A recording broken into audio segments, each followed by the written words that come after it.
It's clear that the co-hosts I choose, because this is a business show, are business people that I have a lot of respect for. And although you may very well be the mayor of Huntersville, you're a successful businessman in your own right. Can you talk a little bit about your business? Because I know you don't make a living being the mayor. No, I can't keep my family in the standard that they've grown accustomed to. But, yeah, I've been in the financial services industry for over 30 years. I was a retail broker back in the mid-'80s. And then I branched out and started to consult for small public and private companies, sometimes helping them raise money, sometimes just helping them sell. They're a little bit like you. And then about 12, 13 years ago, I got back into the asset management business, and ever since then, I've been doing mostly individual money management. Right. So, and the name of your company is Bulldog Asset Management. Is that correct? Yes. I'm a Georgia Bulldog. Okay. I was going to ask how that happened. Yeah, and I'm not very creative. So came up with that name. And it's also kind of the style of investing. It's nothing flashy. It's kind of like a bulldog and just, grind it out. And that is you. I mean, when I think of you in business and in politics, you're that guy. You're that guy that's going to be there all the time, rain, sleet, or snow. The mayor of Huntersville is going to keep at it. Yeah, nothing too flashy, but it doesn't get anybody hurt, and you just keep moving forward. What does a sort of a good client look like to you? If somebody's listening and they're thinking about making a switch, what does that client look like? Well, I'd say most of my clients are 50 to 60 years old. They've been an investor for a good deal of time, and then they've accumulated so much in assets that they don't have the time to manage all that. So I'm not educating them on the benefits of being invested in the markets, but I'm helping them achieve their financial goals when they don't really have the time to do that. And is that all areas of their finances, or just on the investment side of that? Well, it's just I just get paid for the investment side, but obviously having been around a lot of stuff over the last 30 years, I can help them, at least refer them to people that I think will do a good job, whether it's insurance or some other portion. I thought I was the only guy that did a whole bunch of work for nothing. I didn't know there were other businesses out there. Yes, I think that's you're adding value. Right. Wherever you can. Right. What would you tell the low and mid-level investor about what's happening and what to do now? I mean, would you give them some advice right now?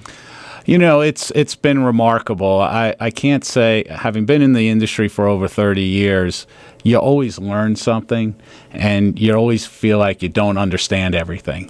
So right now, we hit an all-time high in the markets, and our economy is doing well. We're going to have an unemployment report come out today. So there is some justification for the markets to continue to go higher. But I think the one thing that I've learned more than anything in the last 30 years is to be diversified, because at some point, it's all not going to work out, and some things are going to do well and some things aren't.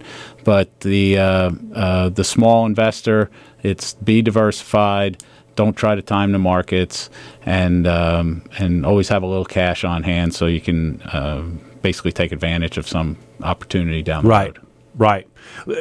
John, one of the things that has always interested me about you is you have been in politics in some way, and us small business people, we hate politics, but we've learned we have no choice but to, be in and around it.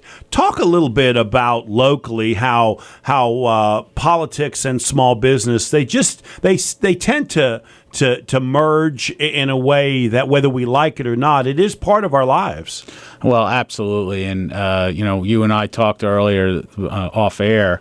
I mean, there's a tax rate. You mean I was complaining and you were listening? Yes. Is that what you were right? I mean, we talk about taxes and tax rates, and that's just that's a fixed cost that a business owner knows going in what he or she is going to have to pay for equipment or for property tax. But it's those variable costs that government tends to really cause the stress in a business, and through regulations or time.